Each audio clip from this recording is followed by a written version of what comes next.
finally getting into our own, Getting respect. You make it, not fake it, we just take it. What's good with it, y'all? It's your boy Santo G, back at it. You already know, spread unity, prosperity, and respect. Above all, if you're new here, do me a favor. Hit that subscribe button, tap that notification bell. It don't cost you nothing, and it will help out this channel. So today, I wanted to get back to the prison stories, and I wanted to tell you guys the story of me taking the rap for the homies Cuerno. It was actually both of ours. We had I had barely moved inside that cell, and we had established that we were gonna go halves on the phone. I was there, I wanna say not even a week. I move in, not even a week of me being there. I'm downstairs using the payphone. Next thing you know, Juras run up the stairs. It had just so happened that he had barely came downstairs to get some water. The way it was set up in the building, in the bottom of the stairs, they had a water fountain. So whenever you wanted to fill up your cup with water or your water bottle with water, you had to go to that water fountain. It's not like out here, you know what I'm saying, where you could buy cases of water. You know what I mean? It don't work like that in there. They just have one or two water fountains, and as you need water, you go and you fill up your water jugs, your cup, your bottles, whatever. So I'm downstairs on the phone, you know what I'm saying? I'm on the pay phone. I'm right there calling my people, you know what I mean? Talking to my girl, talking to my wife, you know what I mean? So I'm downstairs talking to my wife. I see him come downstairs. He's getting water. Say, what's up? You know what I mean? It's my celly. I was right there with, it was two homies. It was me and two other homies. And I believe it was like two brothers. It was a 6-man cell, but there was only like 4 or 5 of us inside that cell. So, boom, I see him go downstairs. I'm on the phone, like, what's up, you know? Next thing you know, see a gang of huras just running upstairs. That's all you hear, like, going upstairs. Like, what the fuck? Looking right. Then I see him. I'm looking at him like, you know what I mean? Like trying to tell him, like, what's up? Like, everything good? And he's just looking like, no, like, fuck. Boom. Next thing you know, sure enough, dicho y hecho. Boom. They run up. Not even 5 minutes of them being in there, they come down. They come down with the cuerno, with the phone, with the cell phone, and they come down with the charger. Boom. They just take it. They don't even take no one, nothing. Next thing you know, he ends up getting hit with a 115. They said that they were observing him. They were pretty much scoping him out. When they seen him come downstairs, they seen me go to the phone. Our other celly had left. I think he was at yard. He was like a yard worker or something. So he had left to yard. I was on the phone. They seen him go down, get water. As soon as the opportunity presented itself where we were all outside of the cell, they ran up over there. So boom, hit, take the phone. Next thing you know, boom, you know what I mean? It's already count time. So everybody's coming back from work. Everybody's in the cell. It's me and it's the two homies, right? So the homie that I went halves with, he's the one that was going to get water. He's the one that was slipping. I told him, like, hey, what happened? You know what I'm saying? Like, what happened? And he's like, hey, pretty much he was using the phone, and he was using the phone. It was low battery. He plugged it in, went downstairs to get water. They ran up and they found it. So he was slipping, right? Boom. They took it. First thing, right? First thing, whenever they took it, he's like, hey, bro, like, we had already came to an agreement that you was going to give me halves. We only had it for a week, but hey, we had already talked about it, so on and so forth, right? I'm already like, damn, like, I ain't gonna lie, I'm feeling some type of way. But the homie kind of had pulled, you know what I'm saying? Like, he was somebody that necessarily not a lot of people will mess with. So I'm like, just going with the flow. So he ends up getting the 115, and he had like a family visit coming up. So I come inside the cell and I overhear him talking to the other homie. The other homie and him were already inside that cell. Like they were inside that cell, I want to say for at least a few months, maybe even longer. Me personally, I had just moved in there. So I happened to come in while they're talking. He's pretty much the homie that got the phone taken is trying to get the other homie to take the rap for it. He's telling him like, "Hey, my boy, I got a family visit coming up. If I get found guilty of this 115, they're gonna take my family visits, so on and so forth." And this was before I was even married and all that. So I'm overhearing it. I'm just like, okay. They're talking. The homie had a few months left. And just pay attention to this because it's all gonna come together. So the homie that got the phone taken, he had a few years left. It was nothing. Like the time wasn't nothing. He just didn't want to get his family visits taken. Now, the homie that was in there with him, he had a few months left. And he wouldn't really use the phone. He didn't have people to call and stuff like that. He was one of them type of people where he just had whatever he had going on in there, he'll hustle, make his money like that. And the homie pretty much took care of him. The homie had his thing going, so he would have him holding everything, so on and so forth. I'm not gonna get too much into it, you know what I'm saying? But if you could read between the lines, you could read between the lines. That's why the homie moved him in there with him, because he's like, hey, nobody looks out for him. I got it made like this. Hey, we can help each other. He's gonna help me do X, Y, and Z, and I'm gonna help him by putting food in his locker, getting him a TV, getting him some clothes, hygiene, so on and so forth. So that's the kind of relationship they had.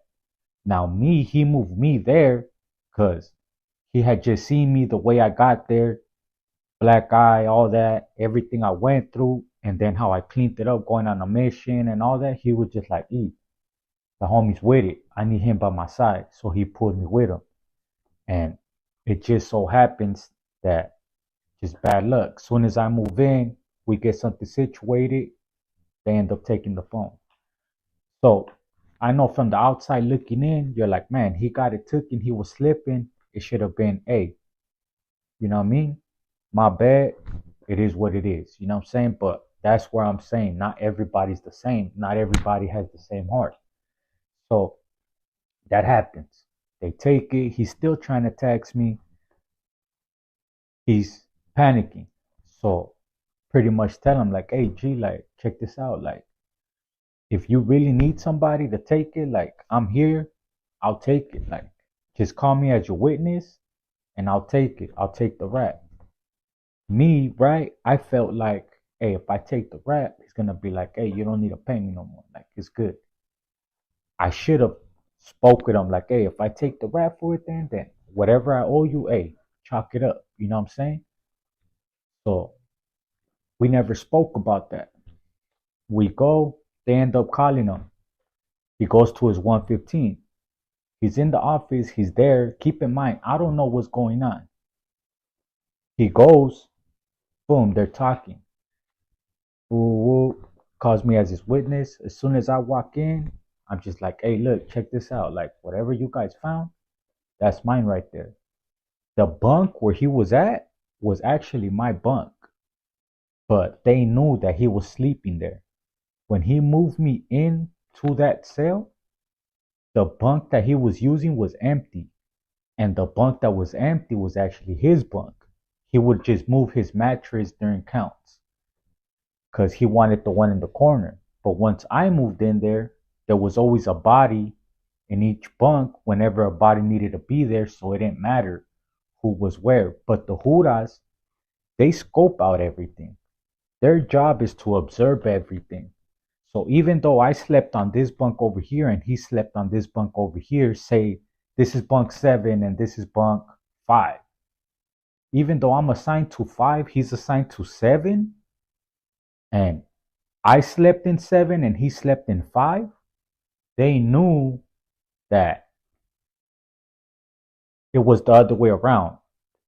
Even though on paper, that was my bunk and this was his, they knew that he'll be over here and that I'll be over here type shit. So, boom, they wrote it up. They said that they found it on that bunk, which was the bunk that was assigned to me, not even assigned to him. So I told him, if you really want to check whose bunk that is, so on and so forth, check, it's mine. So what he didn't tell me, he should have stopped me. As soon as he heard me go in there and start saying all that, he should have been like, hey, fool, shut up. Hey, fool, kick back. Because come to find out, they found it on the bunk, but they found it, there was like a pocket on the top bunk. There was nobody assigned to the top bunk. So technically, even though it was found like in a little pocket that was made for whoever's on the bottom bunk, they could just slide it, have clothes and stuff like that. Any of my people that's ever been busted, if you guys have ever had the bunks with like the 2 bars in the middle and you make a little canasta right there, like a little basket, little bag to put clothes or little stuff like that, that's what it was. There was a little canasta under the top bunk, and that's where the phone was. So technically, it was on that bunk, but it was tied to the top bunk where nobody was assigned. It was an empty bunk. So they were going to drop it on them anyways.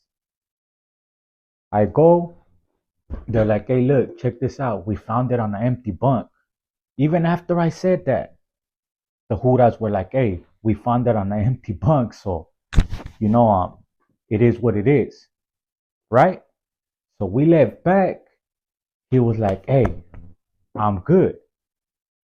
Tell me why the next day they call me, like, inmate Garcia, report to the program office. So I go, and they were like, look, even though we were going to throw it out because it was found on a common area, on an empty bunk, based on what you came and said, your admission, now we're getting you for it. So they still ended up getting me for it. He ended up getting off. And then he was still trying to tax me. It was like 400 or like 500. He was still trying to charge me for that phone. After I went and did what I did for him, spoke up for him. And then after it was his mess up, his screw up that got it taken. You know what I'm saying? At the time, I was a little bit younger. I was barely learning the ropes and stuff like that. But now, knowing what I know, man, I would have been like, hey, you got it taken, homie? Like, straight up, like, that's out. You know what I'm saying? Like, you lucky I don't push up on you for slipping like that. Because it had some of my information in there. It had pictures in there, messages, so on and so forth. You know what I'm saying? Like, I could have tried, same way he could have tried politicking on me. Or, hey, we had an agreement. I could have used it against him. Like, hey, do whatever you want to do. Call whoever you want to call. We go about it however you want to go about it. But I know that I don't know you nothing. I just moved in here. Woo, woo, what? And that's just facts. So, any of my people out there, man, before you risk your life, risk your freedom, any stuff like that, man, for somebody, make sure that they will do the same thing for you. Because in this situation right here, man, homeboy, after this whole thing happened, he kind of felt some type of way with our other celly. So he ended up getting into it with our other celly. He ended up punching out our other celly. Then our other celly ended up blasting him in the day room. He ended up going to a whole nother yard, and he was still calling from the other yard trying to collect the money for that phone. And I never paid him. You know what I'm saying? That's just facts. I never paid him. He ended up going to the other yard. He tried to call and push the issue with the homie that had the yard at the time. And then I explained to him my situation. Like, hey, I took 90 days for this fool. I took time that I could never get back. and he's still trying to charge me for that. Like, I explained that to him, and then we kind of came to like a common ground. He only wanted like $100. You know what I'm saying? To be honest, I think he was just hurting. He needed some money to get well, to get some dope. And that's why he was trying to push the issue. He was over the fact. He was just trying to figure out an avenue to get some money. But just a crazy story. And I just wanted the take from this video, man, is before you do anything for anybody, make sure that they will do the same for you. And at the end of the day, look out for your own best interest and your people's best interest. Because I ain't gonna lie, that whole situation right there, it made me go through all kinds of a roller coaster, because I didn't think about how it would affect me getting that time, how it would affect me having to tell my people, hey, that phone's gone. My wife mainly, like, hey, that phone's gone, but we still need to pay them. I know she was hot, like, what? That don't even sound right. But at the same time, it's stuff. I didn't want to question it. And I should have. My gut feeling and everything told me, like, man, this don't sound right. Like, but in the long run, I went with my gut feeling, and I was able to say my part of it. And the homie that was there was like, man, you're right. Like, straight up, how's he gonna try charging you when he got it taken?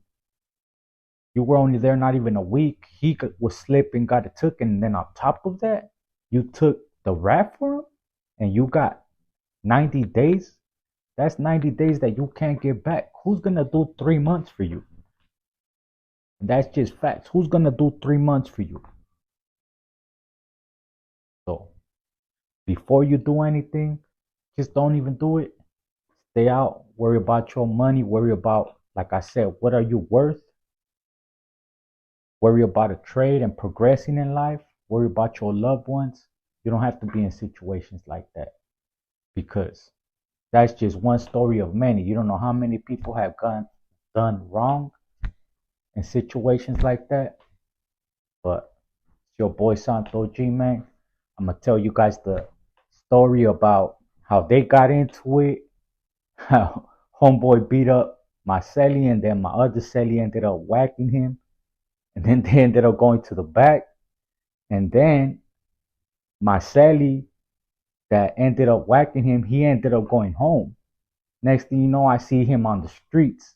I see him on the news. He climbed up a power pole. He was high on meth. They said he was like on a 3 or 5 day meth binge. Seen the cops and he ran, hugging a pole.